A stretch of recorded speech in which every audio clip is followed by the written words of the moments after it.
from the discussion of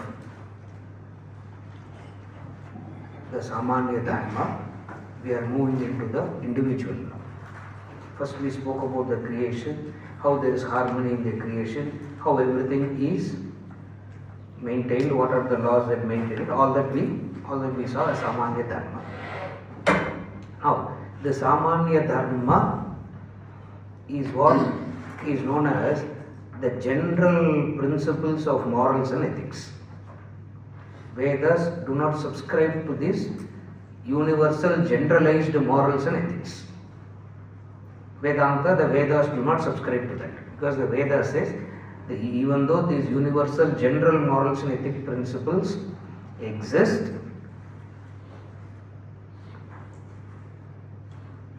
but it has a very, very limited application because of the context of the human beings being different. The Dharma also becomes different. Therefore, from the generalized universal principles, when it comes to the human being, the individual, and the aid to help the individual to grow, comes through the discussion of the Swabhava Dharma. Now, what is the Swabhava Dharma? Why it has to be discussed very uniquely in relation to a human being? The first lesson that we learn about a human being is human beings are distinct and different because the human being's self-awareness and environmental awareness is different from the other species. The human being's awareness about themselves and the environmental awareness is very different than the other species. This is a very fundamental unique nature of a human being. What is meant by the human beings are their self-awareness is different and the environmental awareness is different.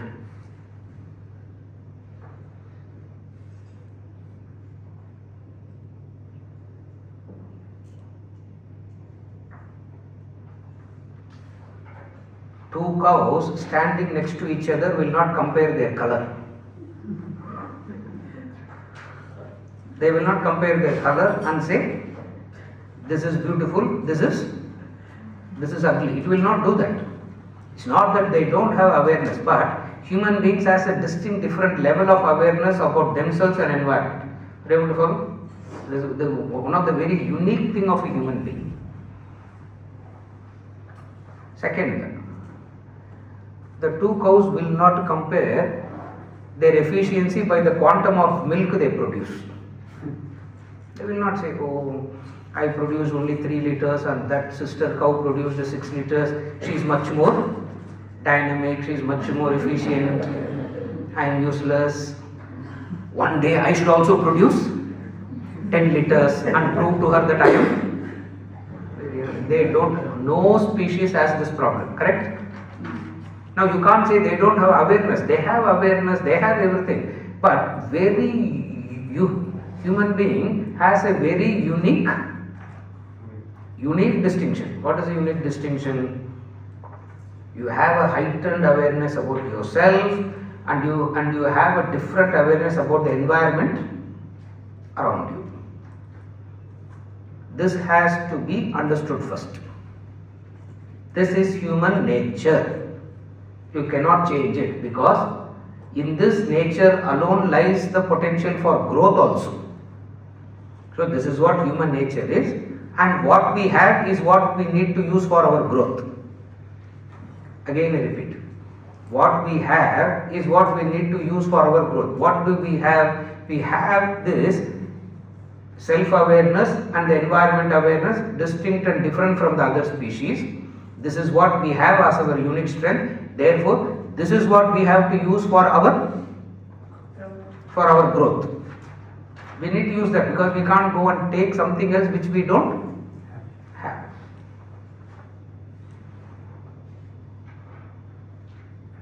Second important factor of the human difference is the choices turn into dilemmas.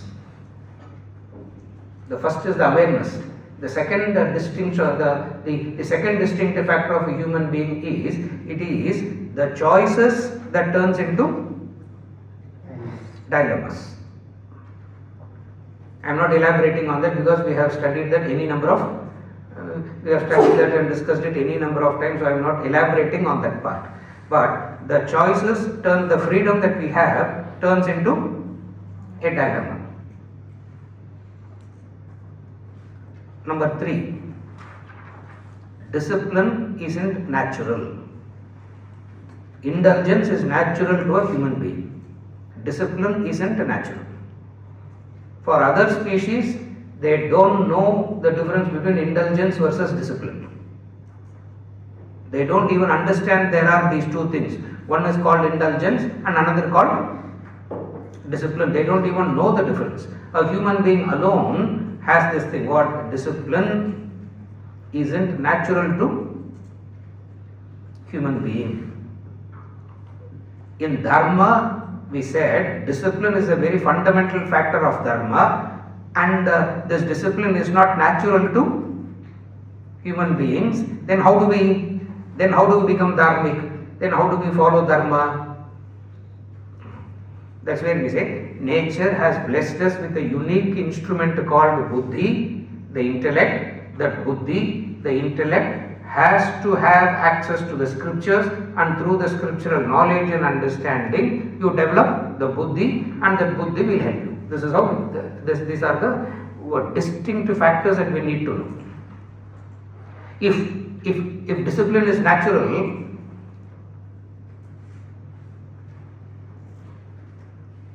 we don't need discourses. And Swamiji always says this, no.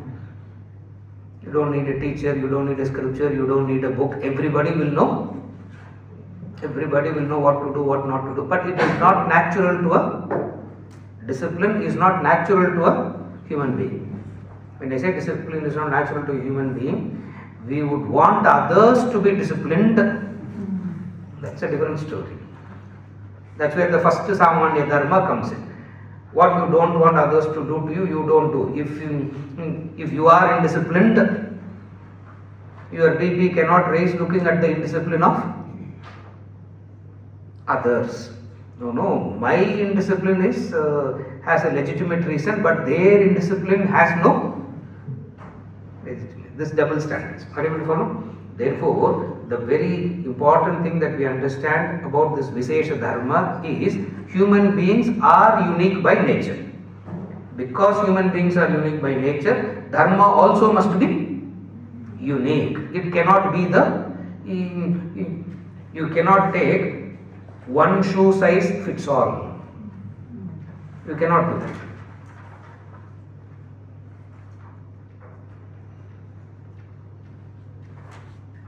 Mullah Nasruddin opened a shoe shop. He had only size 8. The whole store is only size 8. Somebody says, I need 10. Add something and put it. Somebody says, my feet is big, scrape your feet. But shoe size will not change. So then they asked Mullah, why only size 8? Why? My size is 8. That's all. My size is 8. Therefore, that's the only thing. Everybody, either you stretch your legs to fit into 8 or cut your feet and fit into 8. Dharma doesn't work. Dharma doesn't work in that manner. Therefore, Dharma has a unique distinction as far as the human beings are concerned. Now, to have a conviction in Dharma, a few unique factors are necessary for a human being again. To have a conviction in this Dharma, the first factor, very important factor that a human being needs to have a conviction in Dharma is what we call as Punarjanma. Punarjanma. Punarjanma means you are going to have another birth. That is a very important, it's a very important understanding to be dharmic. To be dharmic in life, you need a conviction. What is the conviction you need? The first important conviction that you need is what is called as Punarjanma. That's why you find all Oriental religions will talk about Punarjanma. Punarjanma means reincarnation. You'll be having birth after birth after birth after birth after birth. So the first conviction that is required is Punarjanma. All Oriental religions, the so-called Hinduism talks about it, Buddhism will talk about it, Jainism will talk about it, Sikhism will talk about it. All religions that came from the East will have one central thing, Punarjanma. Punarjanma means whatsoever you do, you must experience the consequence. That's called Punarjanma. Either now or later. So what does Punarjanma tells you? Whatsoever you do, you must experience the consequence. Either now or later. Are you okay till now? If you accept Punarjanma, by corollary, you have to accept Purva Janma.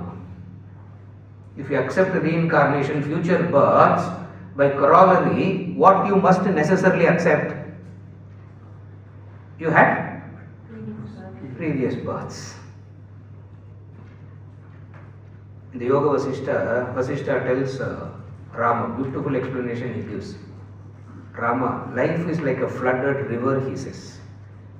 Life is like a flooded river. In that flooded river, all sorts of things float. Two logs of wood meet, they travel together only to be separated.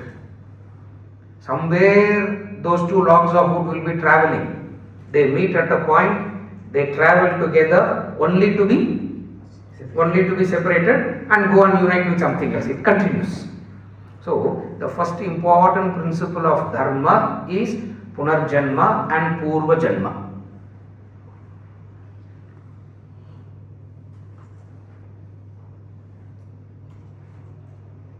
If you have understood that there is this thing called Purva Janma, but I don't remember any of it, no, sir. At least I should remember, no. Then I can, if I remember, I will be convinced. But I don't remember how to believe in this.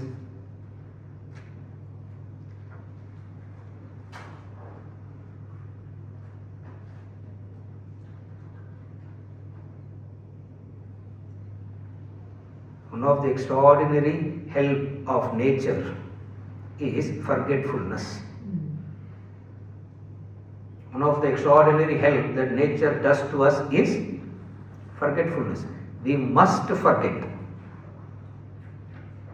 If you don't forget, you will be in misery. Nature, one of the biggest help that nature has done to us is the capacity to forget. In the 15th chapter, he calls it as apohanam. I am that forgetfulness, he says. I am that forgetfulness, Arjuna. What is forgetfulness? Imagine you were a child. We were all children once. And we had such a value for a pencil. And we lost that pencil. What amount of misery we went through? Imagine if you were to retain that, imagine if you were to remember and retain that misery. What will happen? What would have happened? We cannot take any step. Therefore, just because I don't remember doesn't mean Purva Janma didn't exist. Because your memory is not a criterion. Otherwise people say, but I don't remember. Based on what? Based on your memory. Now, your memory is not the criteria for it. Why? Because it is designed to forget. Because it is designed to forget, which is beneficial to you, doesn't mean the law isn't there. Everyone follow? Therefore, forgetfulness is a blessing for you. But law works very differently. What? There is this Purva Janma and then there is this Punarjanma. Are you okay till now? Between this Purva Janma and Purva means the earlier birth, Punarjanma means future birth. Between the earlier births and the future birth is your current one. It means you understand that you have been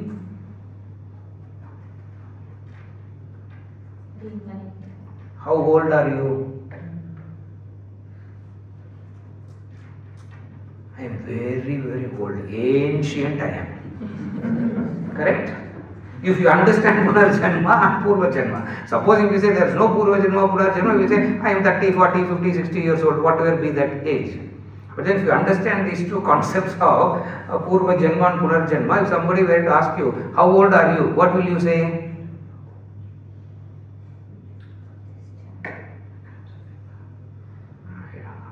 One thing I know for very sure, what?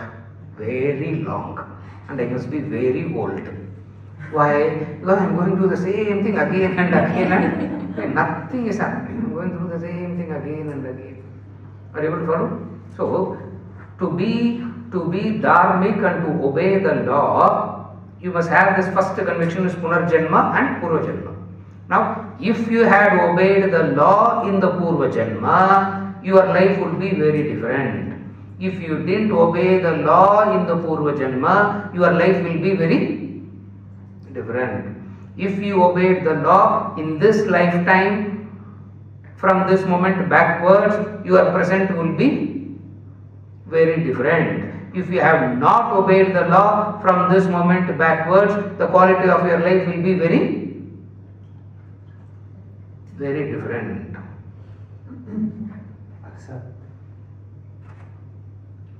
What you left behind and what you carry forward is something which is very important discussion of Dharma. Remember Nachiketas we spoke about? Nachiketas asked a very beautiful question to Yama. On what basis will I say something is mine? The proof of ownership. On what basis? Yama says, I decide that. It's me, he says. It's me. The touchstone of ownership is decided by me. Means what? What comes with you when you come with me is yours. For sure you will come with me one day. Correct? What a pessimistic talk, sir. We came to hear all motivation and you are talking about this now. Yama says, one day you will come with me for sure. Now what will come with you when you come with me is yours. What will not come with you when you come with me is never yours. Keep this as the touchstone, Nachiketas. Then you will know what is yours and what is not yours. You keep this as a touchstone and see, you will become a sannyasi straight away. You will become detached straight away. Why? Why? Even this body you are nourishing in, taking care, what to eat, what not to eat, healthy food, unhealthy food, this body itself doesn't come with you. If this body itself is not coming with you, rest of the things associated with the body is not coming with you, does it mean it's a full stop? Does it mean it's a full stop? Does everything comes to an end? Few years back, we were in one of the discussions, they were talking about, sir, but other religions don't talk about this Punarjanma and all, one lifetime and then eternal hell, eternal heaven. I said, that is such a wrong understanding of life. Such a wrong understanding of life, that is. Why? In one lifetime, maximum mistakes. What mistake can a human being do in one lifetime? That you have to sit in eternal hell for that. Again, what good things you could have done in such a small lifetime that you will deserve eternal heaven for that.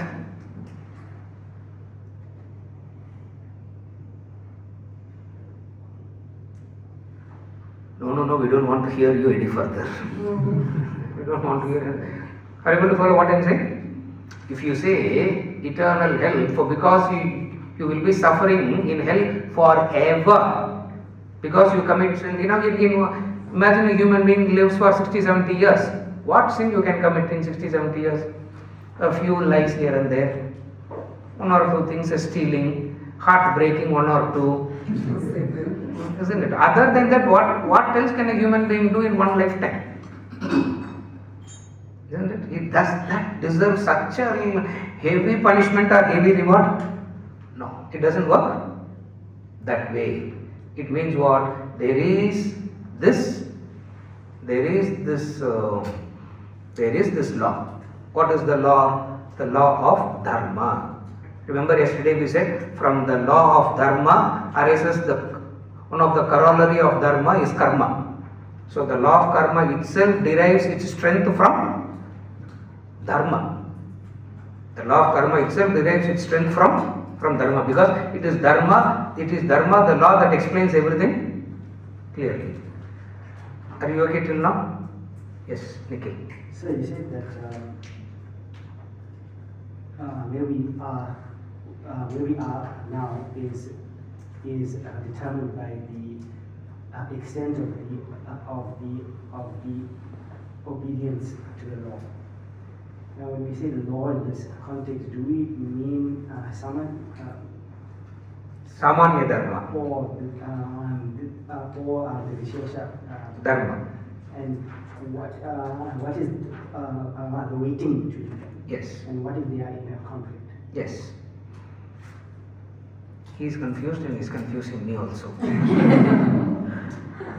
When you are confused, you will confuse me. Now I am also confused. Why are you confusing me like that? First thing is, I said, when you are violating the Dharma, which Dharma? Samanya Dharma or Vishesha Dharma. And second clarification is, if there is a conflict between the Samanya Dharma and Vishesha Dharma, and you may tend to, because of the conflict, you may tend to make a wrong choice. Therefore, are you violating Dharma? Yes. Answer is yes. Because you didn't have clarity on what is Samanya Dharma, what is Vishesha Dharma. You didn't have clarity. You didn't know what is Samanya Dharma. You didn't know what is Vishesha Dharma. You didn't know how there is no conflict between the two. There is no conflict between dharmas. That's why I said human beings alone experiences dilemmas. You follow? It means there is the Samanya Dharma and then there is this Vishesha Dharma, a clarity on Vishesha Dharma, a clarity on Samanya Dharma. Then you know how both are not contradictory to each other. There will not be a conflict at all. But nevertheless, Dharma means all put together. You follow? Yes, sir.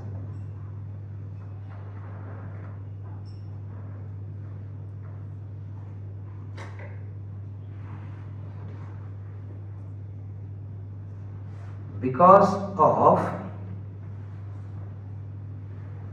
the Vishesha Dharma means every human being performs action in a unique way.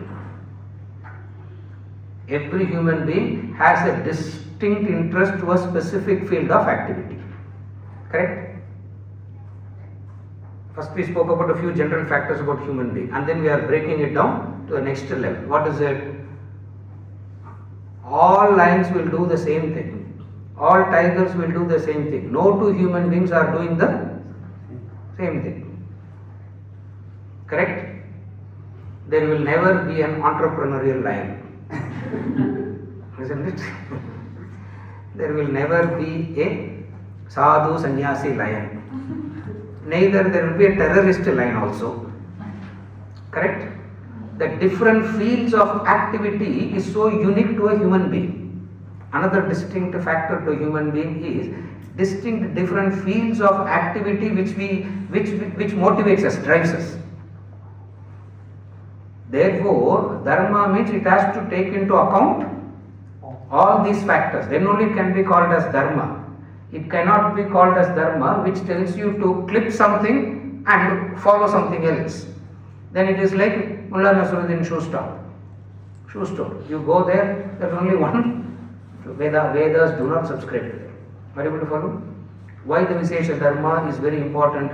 Because the fields of activity for human beings is different.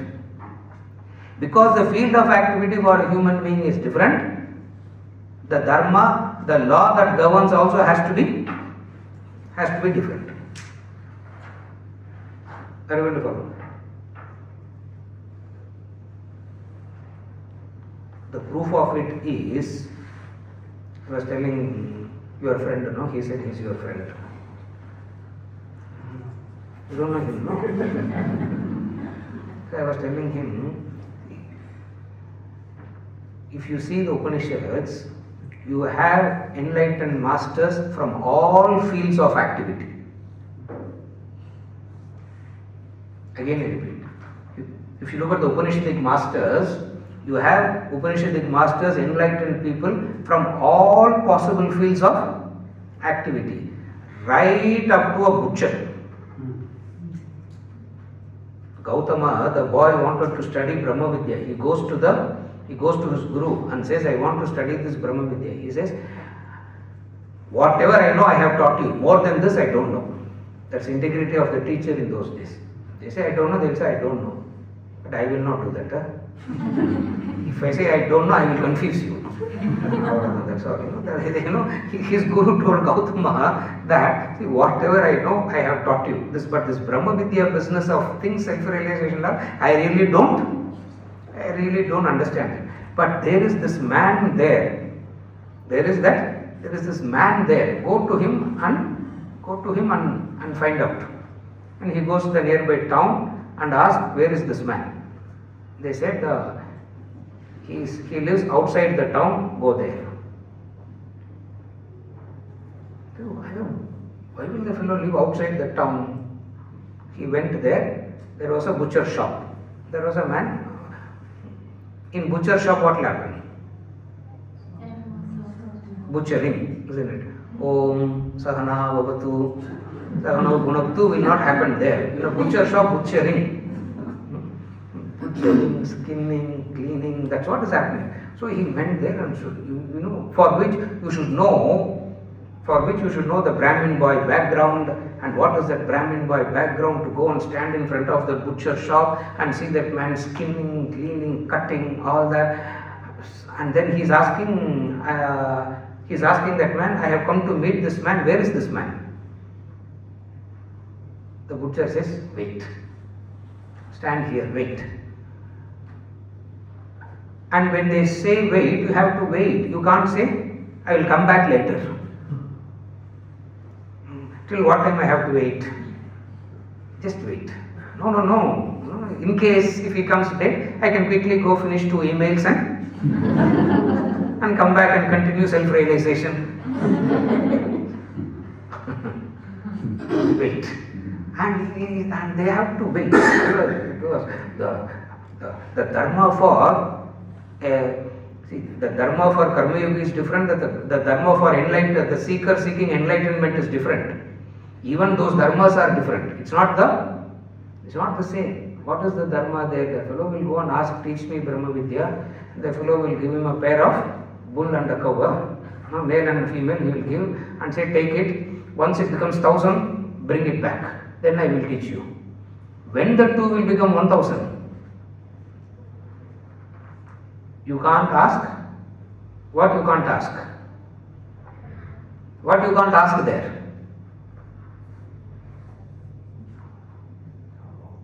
What is the connection between this and moksha? You can't ask that question. If you ask that question, immediately the Upanishadic master will tell you,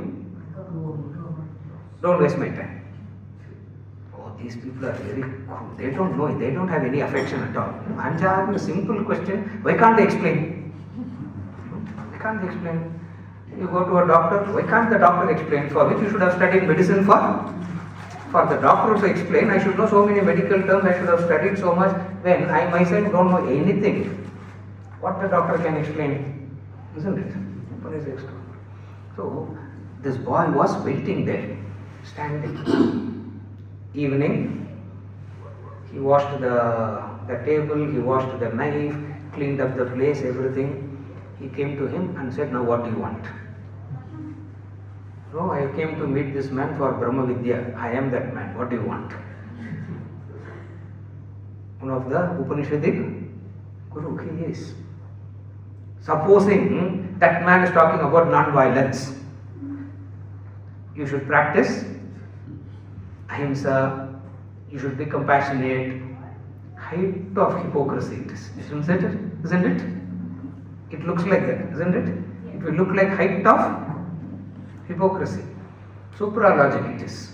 It's not ordinary logic. It's a totally different subject matter altogether. That level of existence, that level of discussion itself is. But then it is too. Therefore, we come down. Where do we come down? We come down to the discussion of what? We all have distinct fields of activity. Distinct fields of activity, we have developed the interest in a distinct field of activity because of what? Because of your Purva Janma. Because of your Purva Janma way of living, you have developed a interest in a particular field of activity. Now what you need to do? The Dharma comes and says, pursue that. Don't try something new. Because as it is, you have developed a momentum. In that momentum, we will teach you how to attain moksha. Whatsoever field of activity you have developed interest, we will teach you in that field of activity how to attain moksha, rather than telling you, asking you to drop that field of activity. This is where the Vishesha Dharma, the Swabhava and all enters. Slowly we are introducing where Swabhava comes into the discussion. Otherwise, all seekers of liberation must do only a set of activity. It doesn't work. It doesn't work that way. Are you able to follow? Now, the field of activity itself is because of what? The field of activity itself rises because of you have already, the field of activity is the result of your past karmas.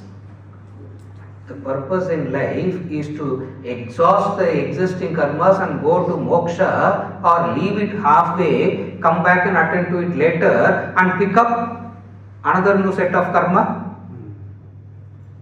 What is the most logical way of growing spiritually? What is the most logical way of growing spiritually? Exhaust the karmas that you are having now. When you are exhausting the karmas now, don't create something new. But then the human mind, because of their self-awareness and environmental awareness, compare. They say, oh, this is better, this is not better, this is good, this is not good, potential is more in that, potential is less in that. In all these comparisons that a human being does, they end up choosing Paradharma. They end up choosing Paradharma. Are you able to follow? Therefore, the Swabhava Karma has to be followed. The Swabhava Karma manifests itself as a distinct interest in a specific field of activity. Are you okay till now? That specific field of activity interest is because of what? That specific field of activity interest itself is because Through that activity only you believe you can fulfill your desires and find Purnatvam. Are you able to connect? Yes. That the interest in the specific field of activity itself is because of what? Through that you can pursue the desires and find fulfillment, peace, harmony, happiness, blah blah blah, whatever be it is.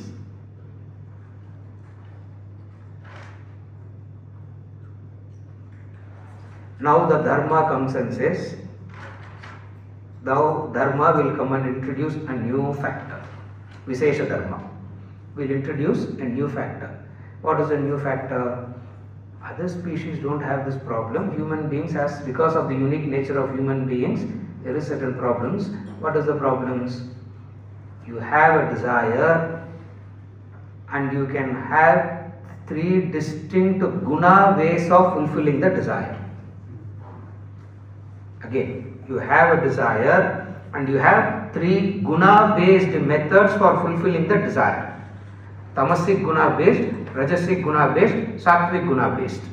It means Vishesha Dharma requires you to know the three things. What are the three things that you need to know? The three gunas and the clarity in the three gunas.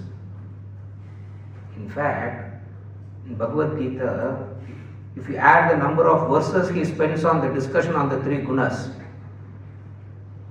okay, we all have studied more or less, not fully Bhagavad Gita Taro, 700 verses it has. 55 verses is gone by Arjuna. Last 10-15 verses Sanjaya takes. So of the 700 verses, Arjuna and Sanjaya themselves takes around 80 verses. So Krishna has only 720 verses left. You know that, no? I sit and did all this. How many verses Krishna spoke, how many verses Sanjaya spoke, how many verses Arjuna blabbed, vented, and how many verses Arjuna asked the questions. Arjuna asked only 6-7 questions. That's all. But from the beginning of chapter 1 to the middle, he was only venting out. So that venting out, I'm not taking questions as Arjuna. I'm not taking the question part of it, only the venting part of Arjuna. 55 verses and all put together 80 verses. So Krishna is left with 620 verses. In that 620 verses, how many verses he talks about Brahman? How many verses he talks about Brahman? How many verses he talks about karma? How many verses he talks about the three gunas?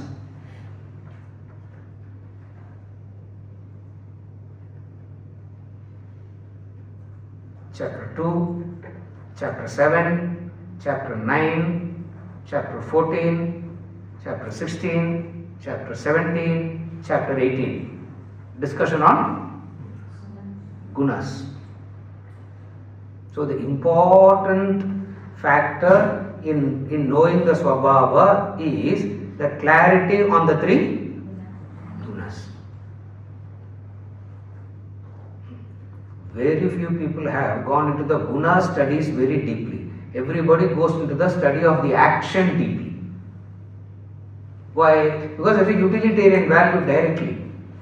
But when you go into the guna studies directly, you may not get any utilitarian value, but conviction into Swabhava comes only through the gunas. So what are all the things that you have gotten from Purva Janma? What are the things that you brought from Purva Janma? What Yama said, what you will bring, what you will not bring. What did Yama say that you will bring? What did Yama say that you will not bring? Yama told you, the guna proportions with which you die, you will bring it forward. The guna proportion, you bring it forward. Second thing that you bring it forward is the sense of unfulfillment. If you are 80%, if you have felt 80% unfulfilled, you will bring in that 80%. If you are 60%, you will bring in that 60%. So what are all the things that you bring forward, which becomes part of your Swabhava? The guna proportion. First thing is the guna proportion. Second thing is the intensity of unfulfillment, which will manifest itself as desire. So what is desire? Where is the desire coming from? The intensity of unfulfillment. And then a field of activity, profession, work. Now what all influences that now? What all influences? Fame. What all influences that field of activity? On a material plane, name, fame, power, position, etc. But that is very superficial. It doesn't really come with you in the next. Therefore, what actually came? The intensity of the unfulfillment, which is what we generally call as vasanas. Vasana, not in number. Please understand, vasana is not numbers. You say vasanas, not in plural. Vasana, there is no vasanas in Sanskrit word. There is only one thing called vasana. There is no vasanas in plural, because vasana is a deep sense of unfulfillment. Whatever be the percentage of unfulfillment is. So, that percentage of unfulfillment you will bring. Second is the guna proportion you will bring. The third thing that you will bring is what we call as the karmic effect. The third thing that you will bring in is the karmic effect. Karmic effect of how much you have followed Dharma, how much you violated Dharma. It also has an portion. Are you able to follow now? What is your swabhava made up of? Your swabhava is made up of these factors. It will start manifesting as a distinct field of activity.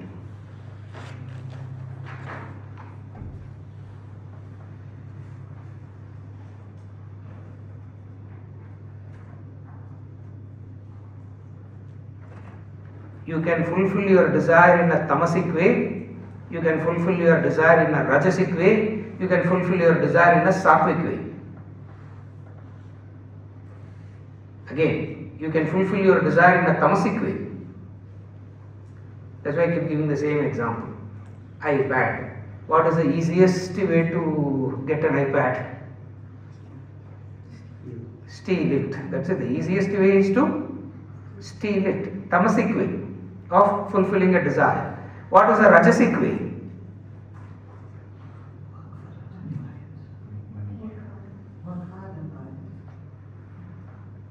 What is the rajasic way?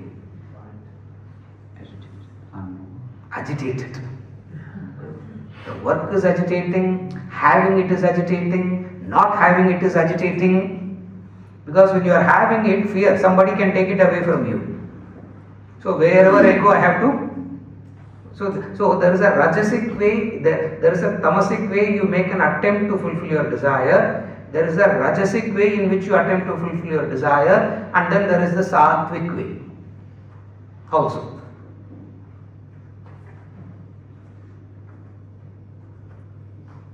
Rajasic way is formula. Investment must beat inflation. Correct? You are investing, investment must beat inflation. Supposing you are investing and inflation has gone up. Are you wealthy or unwealthy now? Poor, no? Rajasic way. So all the time, every day worried, is it beating? If it is not beating, pull it out and then put it somewhere, and then you take it out and then something will happen there, and you are so the rajasic way. What? You can't sleep? You can't sleep that night. Rajasic way of attempting to fulfill desire. What is the sattvic way of trying to fulfill the desire? I will follow my swabhava karma, swadharma karma. Whatsoever come with that, I will fulfill my desire. I will not make an attempt to fulfill the desire.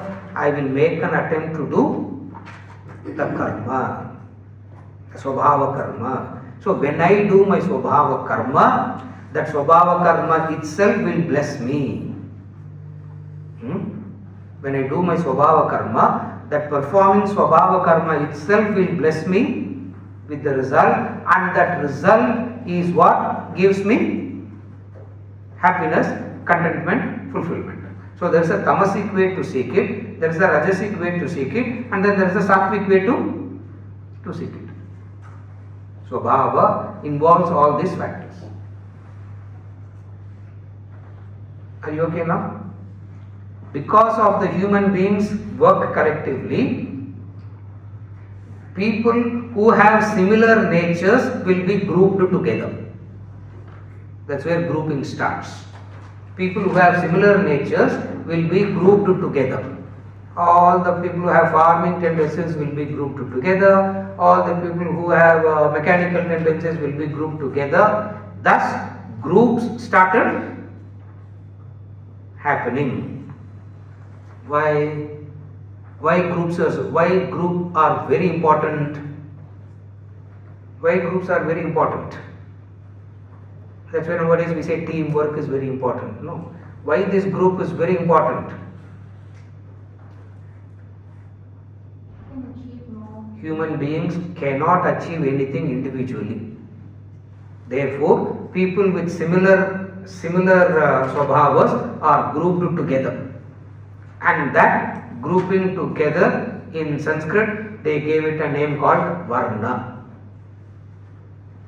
And that word Varna comes in chapter 4, verse number 14. In chapter 4, verse number 14, he brings us this word Varna. And this Varna is so corrupted a word in the modern day context, it is misunderstood as caste. Varna. Why this Varna Dharma is very important?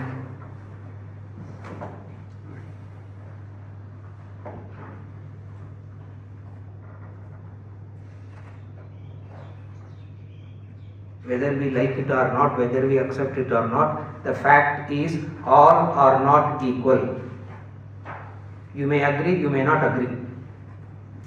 The fact is all are not equal. There is a strong line, there is a mediocre line, there is a weak line. The Dharma is bold enough to accept certain facts. It doesn't get political about these facts. The human beings today are political about everything. All are not. If, okay, one system tried this method, everybody is equal. What is that? What is that system? That tried everybody is equal, everything is equal, even the president must stand in the queue for his weekly ration. Communism tried it. It miserably failed. Why? Because the Prime Minister cannot stand in the queue for. Suppose if the Prime Minister has to stand in the queue for weekly ration, who's going to do that job? On a cinematic, dramatic plane, it looks very.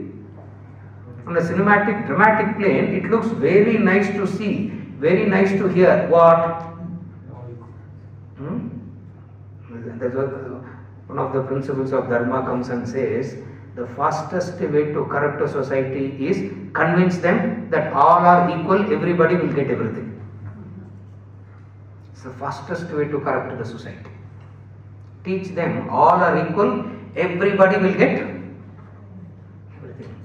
Everybody will not get everything. Why? Because they come with a different swabhava, they come with a different karmic background, they are coming with a different guna proportion. Therefore, the rewards also will be different. The modern day human mind will not accept this. It will come and say, no, we don't agree to this, we don't accept this. All the human beings put together collectively decided that we will not accept the law of gravity. Doesn't make any sense.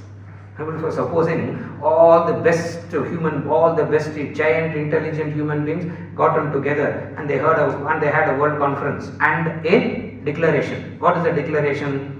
From this moment onwards, we have decided not to obey the law of gravity and we have eliminated it. What will happen? Gravity will say, I don't know what you guys are talking, I don't know what you guys are doing, whether you like it or not, I am there governing you. Correct? Human ego will not like it. It's a problem of the human ego, it is. Born out of ignorance, the Upanishad says. The human ego will not like it. The human ego will want to say everything is. Dharma comes and says, everybody in their swabhava karma has the potential for moksha. In that way, everybody is equal. Again I repeat, everybody has a potential for moksha in their respective fields of activity. Therefore, everybody is entitled for freedom, everybody is entitled for moksha. But we don't see it like that. Are you able to follow? We don't see it like that. We have a different, therefore what we did, people with similar swabhava gotten together and then a group got formed. That's called varna. The moment the group comes, what all comes? Human beings cannot avoid groups, correct? Yes or no? How much ever we don't like it, how much ever we hate it, how much ever we want to be done with these groups, human beings need to function as a group. The moment a group comes in, what all comes with it? Inevitably,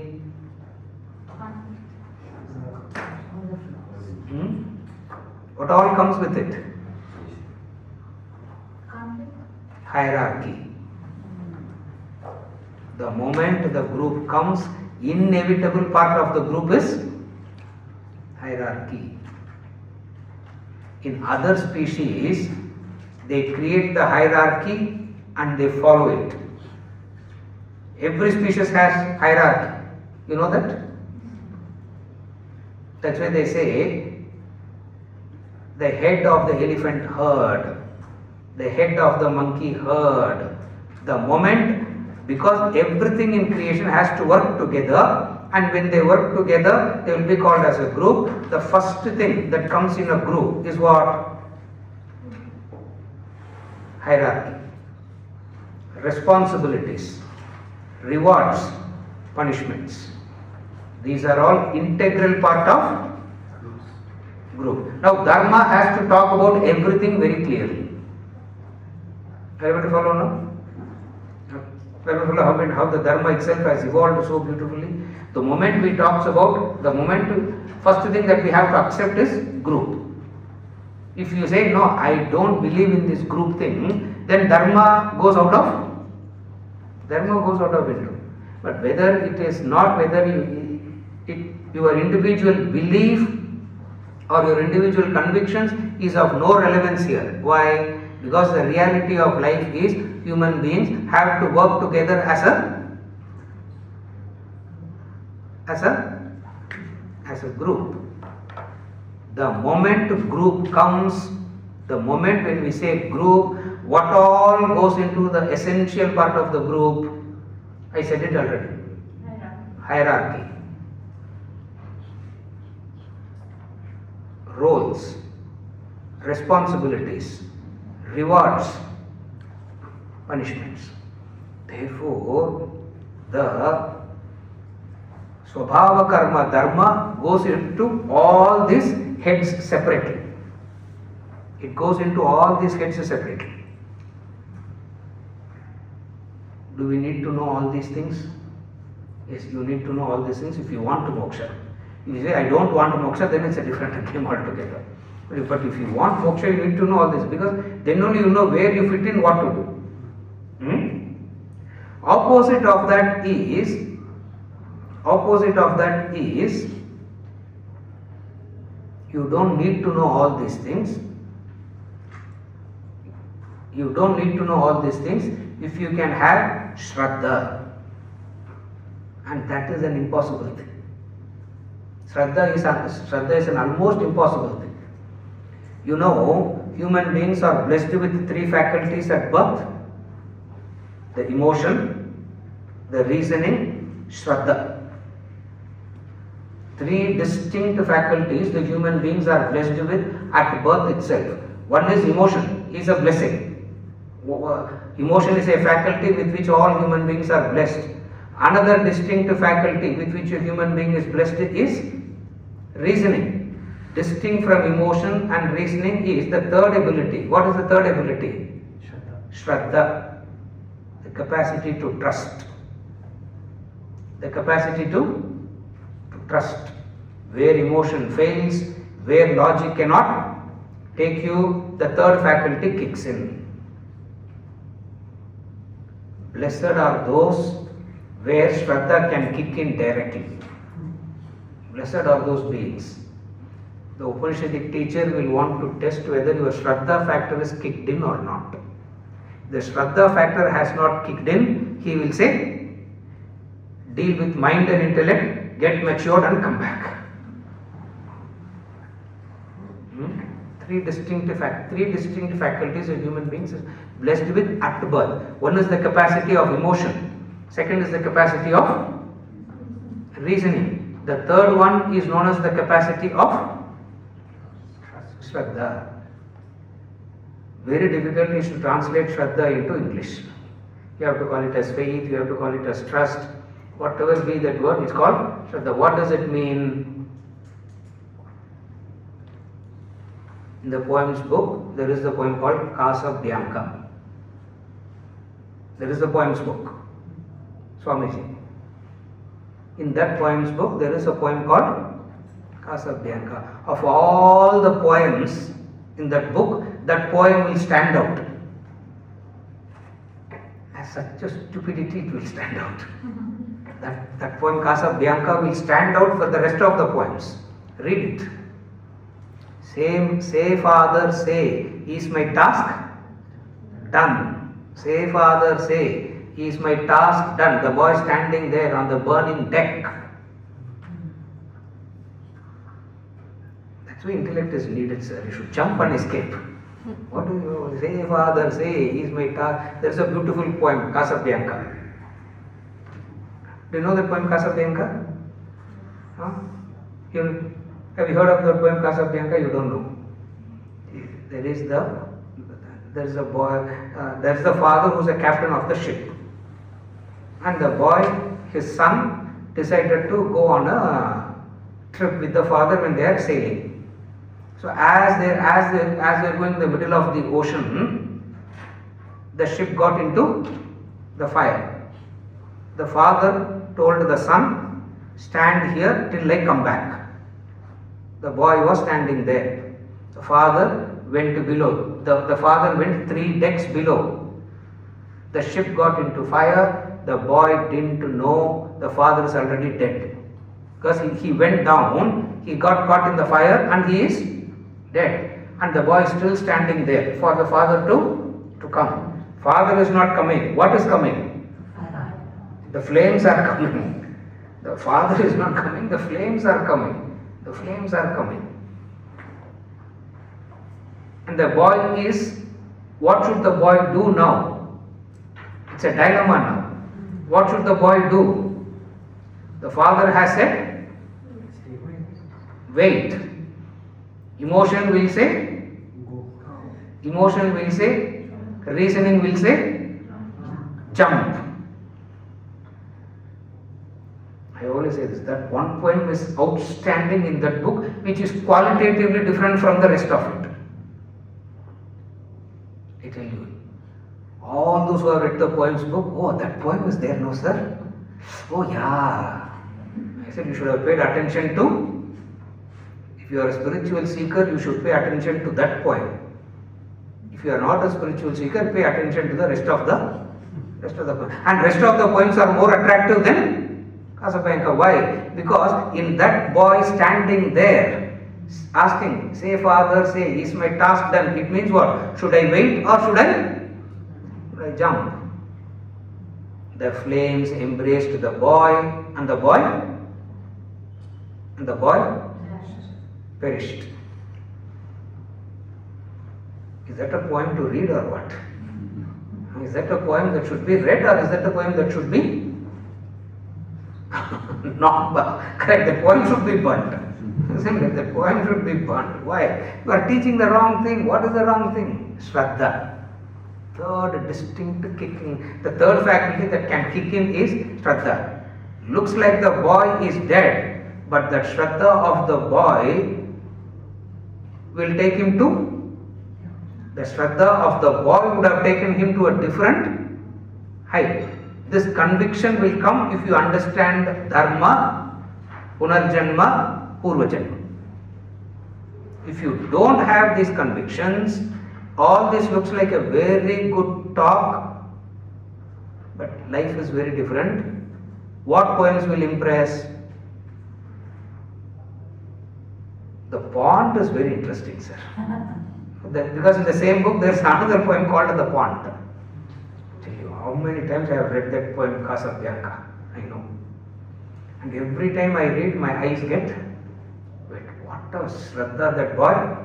From one angle, he looks like, okay, read that poem to 1,000 people. Of the 1,000 people, 999 will say, this boy is just being very ignorant. Foolish boy, ignorant boy. You should have jumped. That's why, the third factor, which is the Shraddha factor.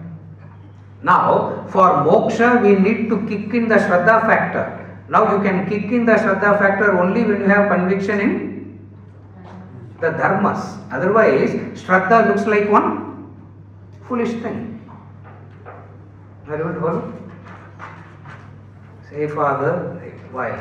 The Varna, the moment the group comes, roles, responsibilities, hierarchies, guna discussions, all this, is it necessary for a human being to know all these factors?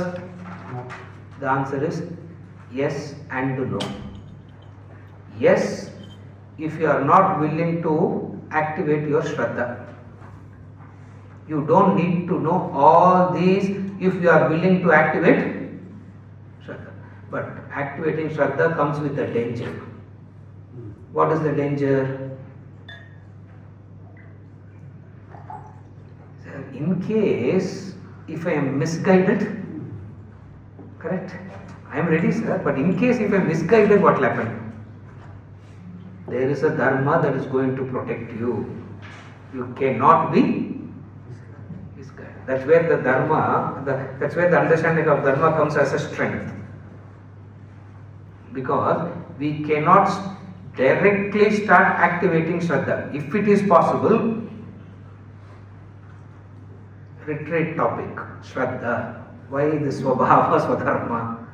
But then we will never have a retreat on Shraddha. We will never have a topic of discussion on Shraddha at any point in time. Why?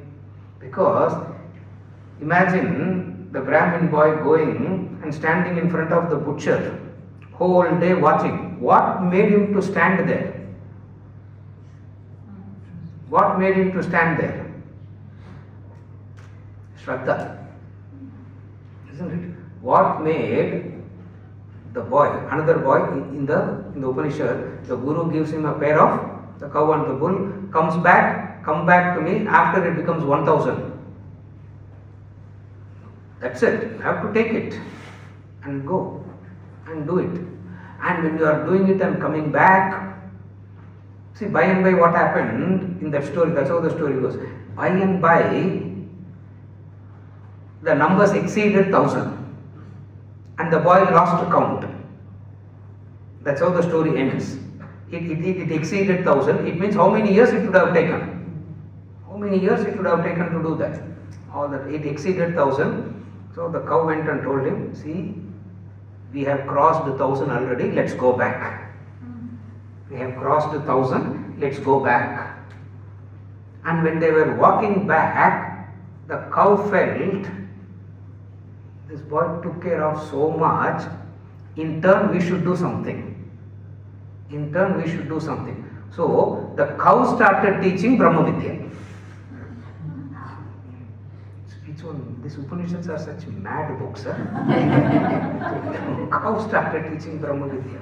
Narayana, karma will come if you say that. And I don't want that karma definitely. So the cow started teaching the boy Brahma Vidya. And then they were walking back. And then when he came to the ashram, the guru looked at the boy and said, "Who taught you?" The first question the guru asked the boy is, "Who taught you?" He said, "The cow. The cow taught me." Does it make any sense?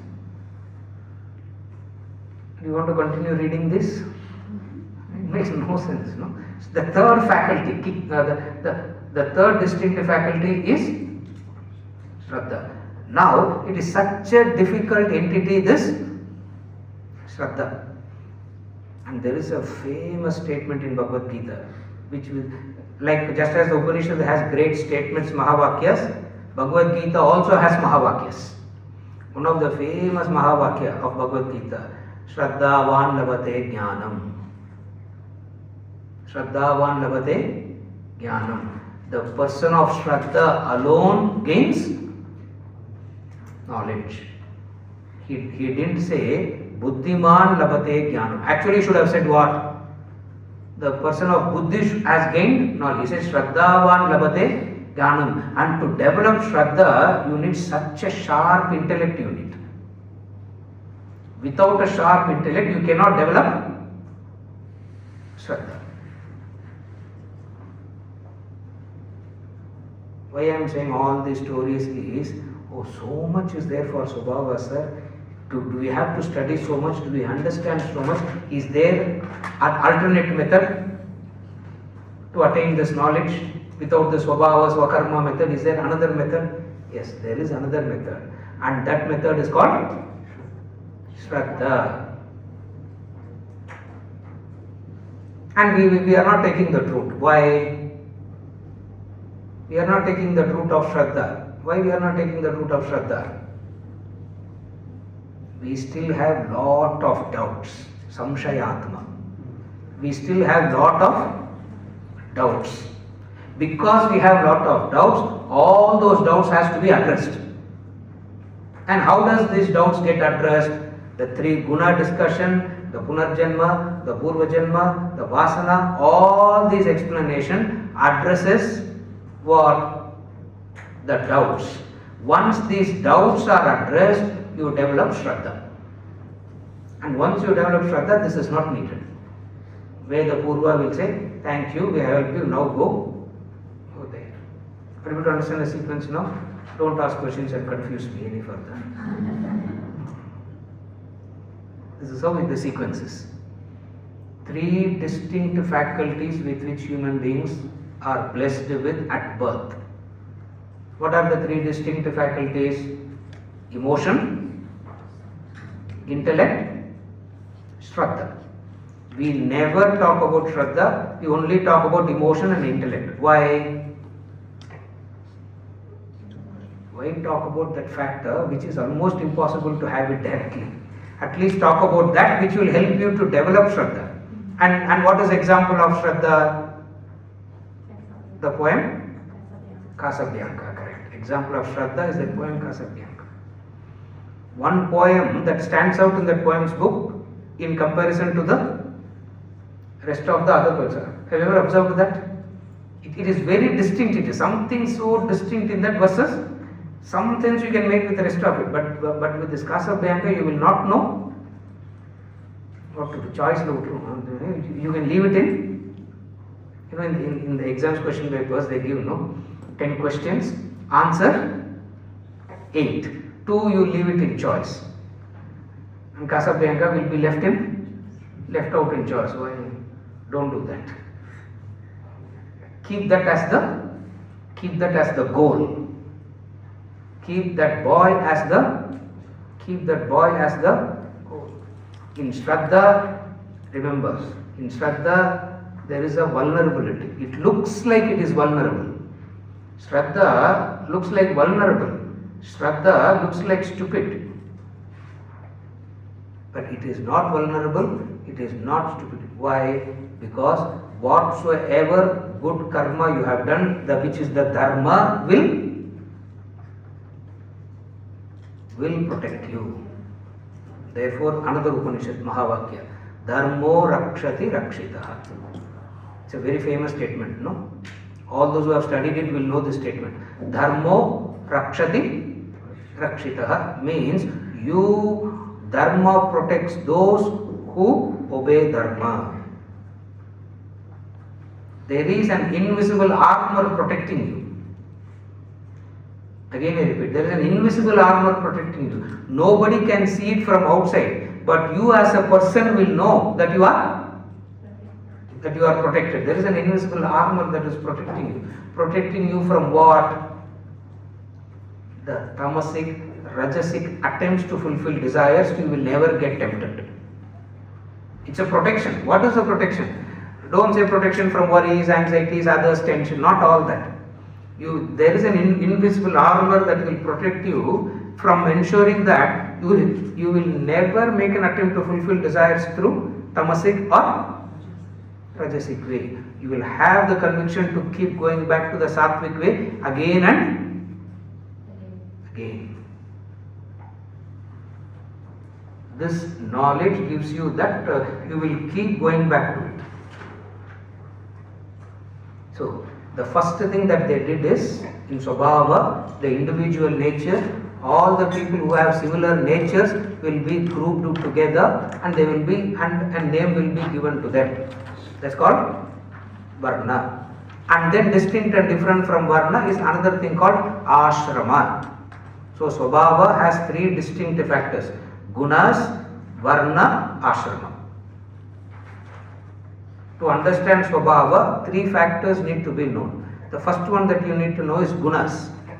The second factor that you need to know is Varna. The third factor that you need to know is Ashrama. Ashrama means the stage in life. We'll discuss all that. We're just introducing these words now. One session I will define one word, retreat gets over. And then what to do next, sir? One retreat for Gunas, another retreat for Varna, another retreat for Ashrama. When we will understand all this? You want to understand everything faster. Then we have to walk behind me only wherever I go. So then you will. Are you able to follow the sequence? So you need to understand the Swabhava. To understand Swabhava, you need a clarity on the Guna, the Varna, the Ashrama. Where it became a very big problem is in the modern day education, the Varna, the Ashrama, the Gunas were all taught as irrelevant superstitions, backward knowledge. The modern day education taught us that, and all of us here are a product of that. Again, the education system has made us to get convinced that all this is a backward education. All this only will take you backward. Why? Because they have not produced machines, they have not produced technology, they have not produced any of these things. Therefore, all this knowledge is useless, redundant. Don't waste your time in this. Correct? And then a few sitting here saying that we tried that, but nothing much is working in that. Can we do something different? Are you able to follow? Can we do something different? It means what? You need to do what you thought as irrelevant and ignored to study, you must study. What is that you need to study now? The gunas that you need to study. Remember, of the 620 verses in Bhagavad Gita which Krishna is talking about, more than half he talks about the gunas. More than half. Figure out the number. You can sit and do a basic homework and figure out the numbers, you will know how many times, how much of angles you have spoken about the three gunas. And very few made an attempt to actually study what the gunas are. Because in order to understand the Swabhava Karma, you need to know the first thing that you need to know is the gunas. The second thing is Varna. The third thing is Ashrama.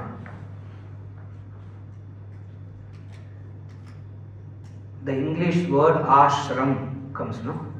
I went to ashram, we say, no? It's called ashrama.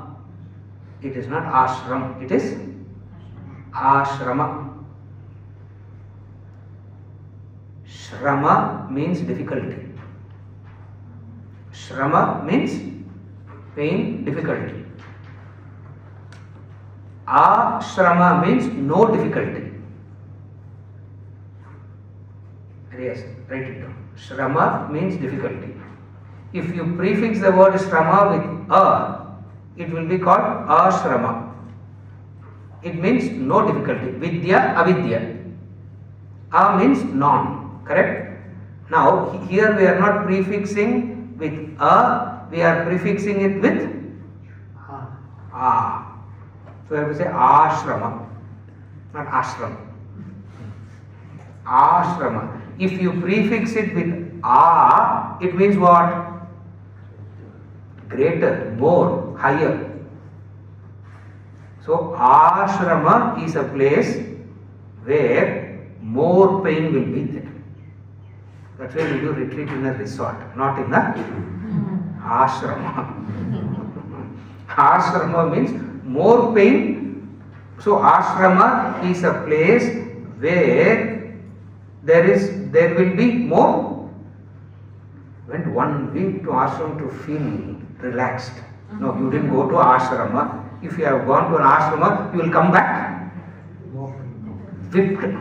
You will come back tired, fatigued. Why? Because ashrama means a place which is more. So the 4 stages in life, 4 stages of pain in life. 4 ashrama. Brahmacharya ashrama. Student. Grihastha ashrama. What we are all into? Householders. Not married,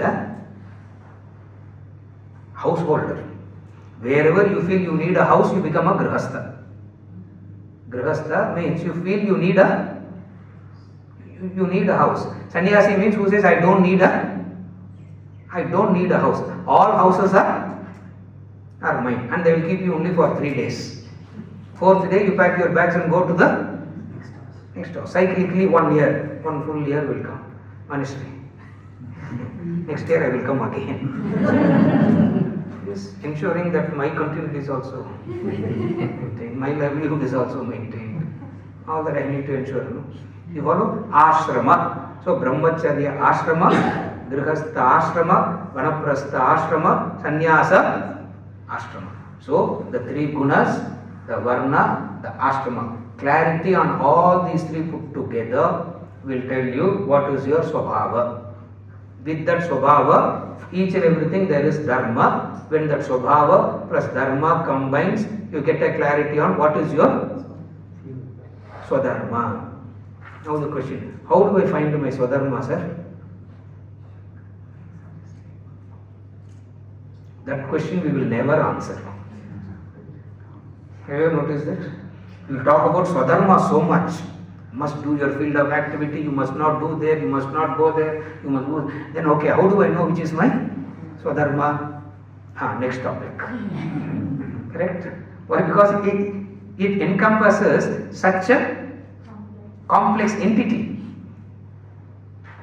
It is complex when you have not decoded. When you have coded it, it's easy. Now what we are trying to do is try to how we can decode it and see whether it is possible or not even to understand what is my nature. One man, with this I conclude. One person in Chennai, few years back, he asked me, sir, I want to find my swadharma. I said, but I came to your 60th birthday 10 years back. He stopped. He didn't ask after that. No. He's asking, how do I find my Swadharma? I said, I came to your 60th birthday, no, 10 years back? Yes, sir. That's the answer. Whatever you understand, you understand. What can you do? It's not that that person cannot know. That person must make an attempt to know. Unless you know these three factors, you want to solve an equation, you want to know the answer. A plus B the whole cube. You want to know the answer to that, you need to know what is A, what is B. Unless you know that, you cannot solve the equation. The other beautiful method is what? The other distinctive beautiful method is what? Somebody tells you this is your Swabhava, this is your Swadharma, close your eyes and plunge into it. Casablanca. Another method. But don't try the second method, Casablanca. Why? Because, disclaimer, at your peril, correct. At your own peril you have to do it. This is Swabhava. So from now on we will try to, whatever words we said, we will try to define these words and we will try to understand what this means. And then we will get to know how the Swadharma business is not a simple straightforward business. Instead of wasting time in this, might as well easy to develop Shraddha, sir. Easy to do. With this, we conclude. We will continue in the evening.